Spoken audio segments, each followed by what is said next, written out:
ይህ የብልጽግና ፓርቲ መልእክት ነው። ለተከበረችና ለበለጸገች ኢትዮጵያ ብልጽግናን ይምረጡ። ትላንትን በሽግግር ፍትህ፣ ነገን በሀገራዊ ምክክር የማረም አቋማችን። ትላንትን በሽግግር ፍትህ፣ ነገን ደግሞ በሀገራዊ ምክክር የማረም ጽንሰ ሐሳብ ለአንዲት ሀገር ዘላቂ ሰላምና አንድነት እጅግ ወሳኝ የሆኑ ሁለት ትላልቅ ምሰሶችን የያዘ ነው። ይህ አካሄድ ካለፈው ቁስል እየተፈወሱ የወደፊቱን የጋራ ቤት በጠንካራ መሰረት ላይ ለመገንባት የሚያስችል ብልህ ስልት እንደሆነ ይታመናል። ያለፉ በደሎችና ግጭቶች ሳይታረሙና ተገቢው ፍትህ ሳይሰጥ ወደፊት መጓዝ ቂምን አዝሎ መሮጥ እንደማለትም ነው። የወደፊቱ ጉዞ ስኬታማ የሚሆነው ደግሞ በጋራ ስምምነት ላይ የተመሰረተ ራዕይ ሲኖር ነው። ሽግግር ፍትህ ያለፈውን ሸክም ያቀላል፣ ሀገራዊ ምክክር ደግሞ የነገውን መንገድ ይጠርጋል። ሁለቱም ተደጋጋፊ እንጂ አንዱ ያለ ሌላው ውጤታማ ሊሆኑ አይችሉም። ኢትዮጵያ የበርካታ ማንነቶች፣ ጥንታዊ እሴቶችና የጋራ ታሪክ ባለቤት ናት። ሆኖም ባለፉት ዘመናት የተፈጠሩ ግጭቶችና የበደል ትረካዎች ለሀገረ መንግስት ግንባታችንና ለዘላቂ ሰላማችን ፈተና ሆነው ቆይተዋል።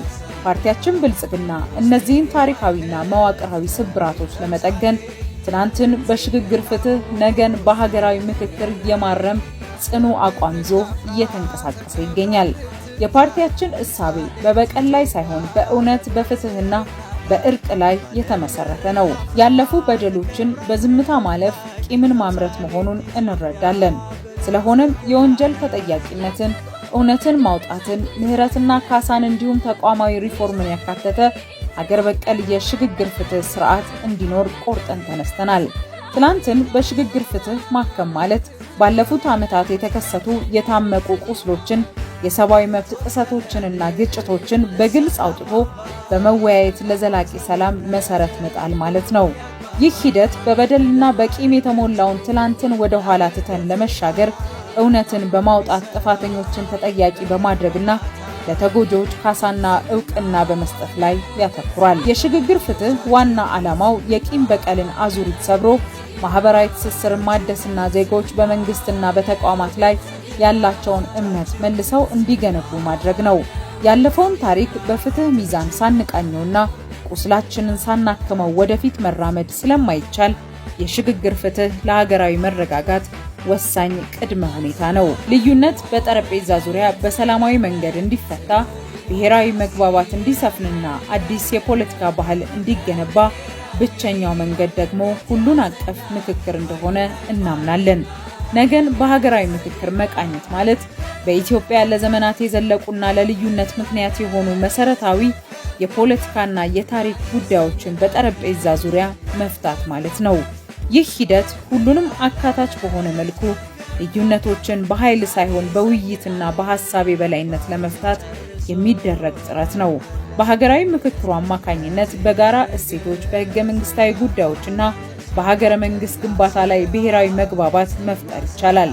ይህም ነገን በጋራ የምንገነባበት፣ ማንም የማይገለልባትና የሁላችንም የሆነች ኢትዮጵያን እውን ለማድረግ የሚያስችል የሰለጠነ መንገድ ነው። ልዩነትን እንደ ጸጋ የምንቀበልበት፣ የሐሳብ ልዕልና የሚያሸንፍበትና አግላይነት የሚቆምበት ዴሞክራሲያዊ ስርዓት ግንባታ መመሪያችን ነው። በዚህ ረገድ ለቃላችን ተግባራዊ ምላሽ ለመስጠት ፓርቲያችን ብልጽግና ረጅም ርቀት ተጉዟል። በፖሊሲ ቀረጻ በገለልተኛ ባለሙያዎች የተመራና ከ3000 በላይ ዜጎች የተሳተፉበት ዓለም አቀፍ ተሞክሮን ከሀገር በቀል እውነት ጋር ያቀናጀ የሽግግር ፍትህ ፖሊሲን አጽድቀናል። በህግ ማዕቀፍ ዝግጅትም ቢሆን ፖሊሲውን ወደ ተግባር ለመለወጥ የሚያስችሉ የህግ ማዕቀፎች ዝግጅት ተጠናቋል። ሰላምን በማስፈን ረገድም በሰሜኑ የሀገራችን ክፍል የተፈጠረውን ግጭት በፕሪቶሪያው ሰላም ስምምነት እንዲቋጭ ከማድረግ ባለፈ በኦሮሚያና በአማራ ክልሎች የታጠቁ ቡድኖች ወደ ሰላም እንዲመለሱ ያላሰለሰ ጥረት አድርገናል። ውጤትም ተገኝቶበታል። የፍትህና የዳኝነት ተቋማት ከፖለቲካ ጥገኝነት ነፃ ሆነው የዜጎችን እኩልነት እንዲያረጋግጡ የሲቪል ሰርቪስና የዲጂታል አገልግሎት ሪፎርሞችን ተግባራዊ አድርገናል። ስራዎቻችን በዜጎች ህይወትና በሀገር መረጋጋት ላይ ተጨባጭ ለውጥ አምጥተዋል። በቀድሞ የደቡብ ክልል ለዘመናት የቆዩ የማንነትና የአደረጃጀት ጥያቄዎችን በጥናት ላይ ተመስርተን በህገ መንግስታዊ ስርዓት ምላሽ በመስጠታችን በአካባቢው አንጻራዊ ሰላምና ልማት እንዲሰፍን ሆኗል። በሚሊዮን የሚቆጠሩ ግጭቶችና አለመግባባቶች በሀገር በቀል ፍትህና በሀገር ሽማግሌዎች ጥረት መፍትሄ አግኝተዋል። ይህም በህዝቦች መካከል መተማመንን መልሶ እየገነባ ነው። በሀገራችን ታሪክ ታይቶ በማይታወቅ መልኩ የተፎካካሪ የፖለቲካ ፓርቲ አመራሮች በመንግስት መዋቅር ውስጥ ተካተው እንዲሰሩ በማድረግም የፖለቲካ ምህዳሩን አስፍተናል። በህዝብ ይሁንታ ለቀጣይ ዓመታት የመንግስትነት ኃላፊነትን ብንረከብ የምናሳካቸውን ግቦች በግልጽ አስቀምጠናል። የሽግግር ፍትህ ፖሊሲውን ወደ ሙሉ ትግበራ በማስገባት ተጎጂዎች ካሳ የሚያገኙበት፣ እውነት የሚወጣበትና አጥፊዎች ተጠያቂ የሚሆኑበት ስርዓትን እናረጋግጣለን። የሀገራዊ ምክክር ሂደቱን በስኬት በማጠናቀቅ ለዘመናት አወዛጋቢ በሆኑ ሀገራዊ ጉዳዮች ላይ የጋራ ስምምነት ላይ እንደርሳለን። ሙስናን፣ ህዝባዊ እንግልትን ከመሰረቱ የሚነቅል በቴክኖሎጂ የታገዘና ለዜጎች ደህንነት ቅድሚያ የሚሰጥ ጠንካራ ሲቪል ሰርቪስ እንገነባለን። የሰላምና የአንድነት እሴቶችን በስርዓተ ትምህርት ውስጥ በማካተት ከቂምና ከጥላቻ የጸዳ አዲስ ትውልድ እንፈጥራለን። ፓርቲያችን ብልጽግና ትላንትን በይቅርታ ተሻግረን ዛሬን በብሔራዊ መግባባት አጽንተን ነገን በሁለንተናዊ ብልጽግና የምንገነባባት ኢትዮጵያን ለማረጋገጥ ዝግጁ ነው። የሀገራችን የፖለቲካ ጉዞ ዛሬ የቆመበት መስቀለኛ መንገድ የታሪካችንን ጠባሳ የምንፈውስበትና የነገውን ተስፋችንን በጽኑ መሰረት ላይ የምናቆምበት ወሳኝ ወቅት ነው። ፓርቲያችን ብልጽግና የሚያምንበት ትላንትን በሽግግር ፍትህ ነገን በሀገራዊ ምክክር የማረም አቋም የፖለቲካ ፍጆታ ሳይሆን የሀገር ህልውና ጉዳይ ነው። የሽግግር ፍትህና ሀገራዊ ምክክር ተመጋጋቢ የሆኑ የሰላም ምሰሶች ናቸው። የሽግግር ፍትህ ትላንትን በመፈወስ የዛሬውን ሸክም ሲያቀል፣ ሀገራዊ ምክክር ደግሞ ለነገው ትውልድ የምትተርፍ የተረጋጋች ሀገር ለመፍጠር አቅጣጫ ያሳያል። እነዚህ ሁለት ሂደቶች በተሳካ ሁኔታ ሲከናወኑ በሀገራችን አዎንታዊ ሰላም እውን ይሆናል።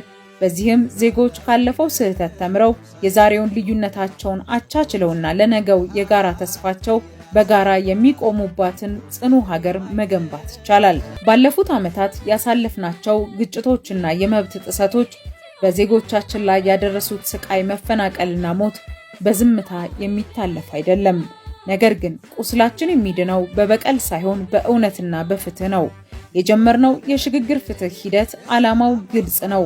በደል አድራሾች ኃላፊነት እንዲወስዱ፣ ተጎጂዎች እውቅናና ካሳ እንዲያገኙ እንዲሁም ዳግመኛ በደል የማይፈጸምባቸው ጠንካራ ተቋማትን መገንባት ነው። ይህ ሂደት ያለፈውን ሸክም አራግፈን በነፃነት እንድንራመድ ያስችለናል። በሌላ በኩል የነገዋ ኢትዮጵያ ጣፈንታ የሚወሰነው በዛሬው ምክክራችን ነው።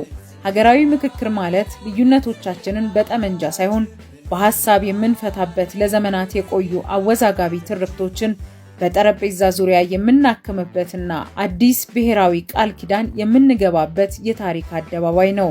እኛ በሐሳብ ልዕልና እናምናለን።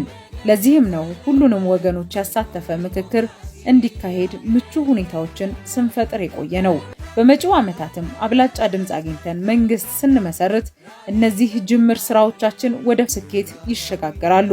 የሽግግር ፍትህ ፖሊሲያችንን ሙሉ በሙሉ በመተግበር በዜጎች መካከል መተማመንን እንገነባለን።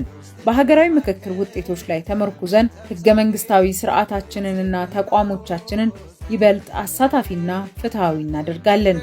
ግባችን ግልጽ ነው። ቂምና ቁርሾን ለትናንት ትተን በፍቅርና በውይይት የምትመራ ለልጆቻችን የምትመች በብልጽግና የደመቀች ኢትዮጵያን መገንባት ነው። ይህ እውን እንዲሆን ብልጽግናን ይምረጡ።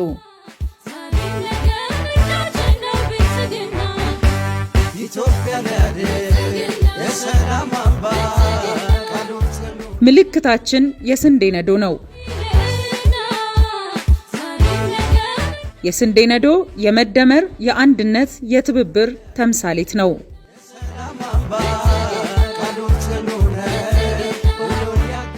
ብልጽግናን ይምረጡ። ኢትዮጵያን ወደ ተምሳሌት ሀገር